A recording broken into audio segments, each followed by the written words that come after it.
السلام عليكم، ازيكم حبايبي؟ عاملين ايه؟ يا رب تكونوا بخير. هنعمل اكله ان شاء الله سهله وسريعه، اكله مصريه اصيله. يلا بينا نسمي بالله ونصلي على الحبيب عليه افضل الصلاه والسلام. لما نحب نعمل اكل وما نبقوش ما يبقاش في دماغنا حاجه خالص، دماغنا واقفه كده مش عارفين نفكر خالص. فعلا ساعات بنقوم كده من النوم مش عارفين خالص نعمل ايه. نجيب الهون نحط فيه شويه توم حلوين كده، عليهم رشه ملح، على الطاسه بتاعتنا طاسه فيها شويه سمنه حلوين، يعني يا ريت سمنه بلدي، مفيش يبقى سمنه اي نوع سمنه بس تكون ريحته حلوه. نحط التومه فيها كده، التومه طبعا تصفر ذهبي غامق. هنبتدي ننزل بالاضافات بتاعتنا. اكله سهله وسريعه، متاخدش مننا وقت وفي نفس الوقت طعمها حلو قوي. اهو زي ما احنا شايفين التومه ما بتاخدش وقت طبعا في التحمير، لازم نبقى واقفين عليها ونقلب على طول.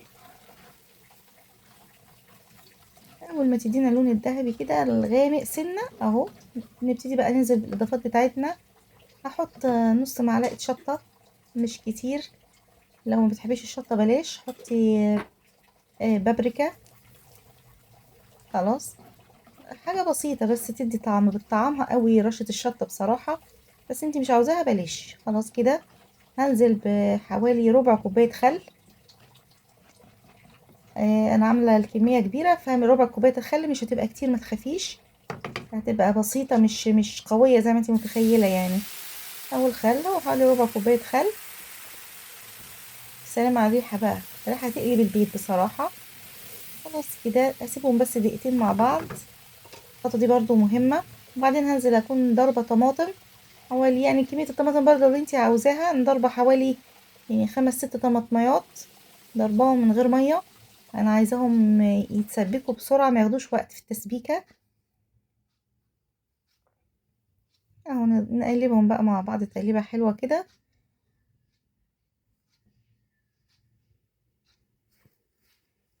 نرش رشه ملح على رشه فلفل اسود بسيطه.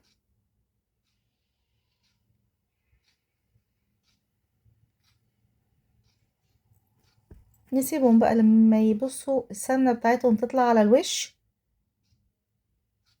وتتسبك حلوة قوي، ونبتدي بقى ايه نشيلها من على النار ونكمل بقى الخطوات بتاعتنا. يبقى نسيبها تغلي خالص كده اهو، زي ما انت شايفة بتغلي ازاي، تطلع بقى السمنة بتاعتها على الوش، يبقى هي كده خلاص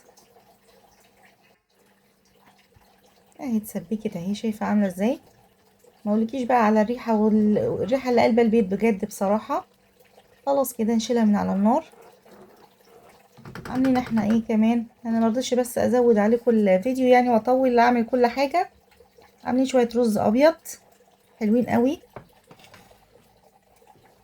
ابيض ده عادي جدا، جبت 3 4 معالق سمنة عليهم شوية زيت. دايما الرز حطي عليه زيت بيفلفله وبيخليه بيلمع حلو قوي بصراحة. الزيت والسمنة سخنوا، نزلت عليهم غسلة تقريبا كيلو وشوية رز مرة واحدة، يعني مش هعمل حبة وحبة، لا انا هعمله ابيض. يتفلفل معايا في النار حوالي مثلا قولي 7 8 دقايق، لغايه ما تحسي ان هو ابتدى يفك من بعضه، لان احنا لما بنحط الرز طبعا بيتكلبش كده في بعضه، فبنسيبه شويه لغايه ما يفك. اول ما يبتدي يفك اكون طبعا يا اما شوربه يا اما ميه، فدي ادام انا عندي شوربه هرشها عليها، يبقى انا هسقيها بميه سخنه ومكعب مرقه ورشه فلفل اسود والملح بتاعي. دايما كده الرز الابيض انا بعمله كده، بحط له معلقه مكعبين مرقه او مكعب مرقه، رشه فلفل اسود، الملح بتاعنا. مش هعمل شوربة، مش هكب شوربة عليه، يبقى هسقيه بالشوربة لو عندي يعني. العيش المفقش ده اللي هو الناشف طبعا بيبقى حلو قوي إيه هي ترى الاكلة بقى؟ قولي معايا. متهيألي عرفتيها يعني، اي حد مصري هيعرفها يعني. الفتة بتاعتنا حلوة قوي وسهلة سريعة، متاخدش وقت. عندي كام حتة لحمة كده في التلاجة، نطلعهم نعملهم أكلة كده وخلصنا من اليوم. ما هو احنا بنبقى عايزين نخلص اليوم بجد والله، بنعمل أكل عشان نخلص اليوم. خلاص كده حطيت من تحت رز، حطيت في الوسط عيش، طبعا براحتك الغرف او الطريقة.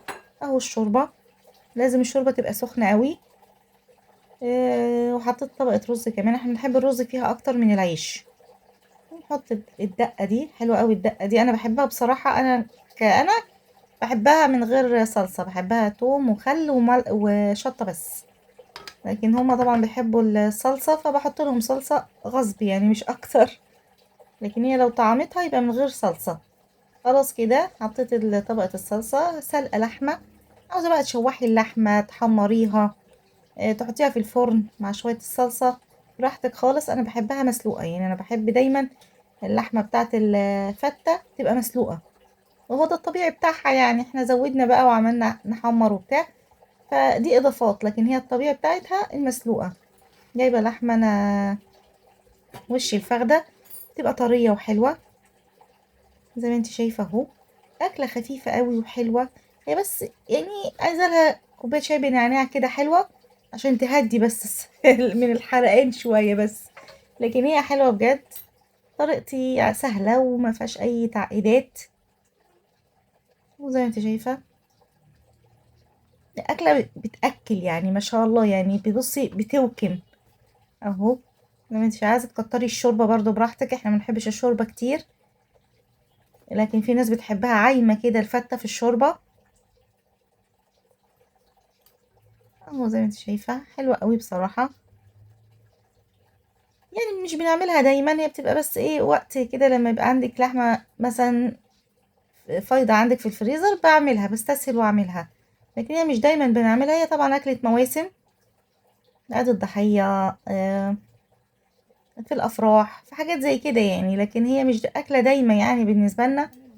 وبعد غلا اللحمة بقت أكلة نادرة يعني، فاهماني اهو. أتمنى تعجبكم، حلوة طعمها حلو وريحتها حلوة.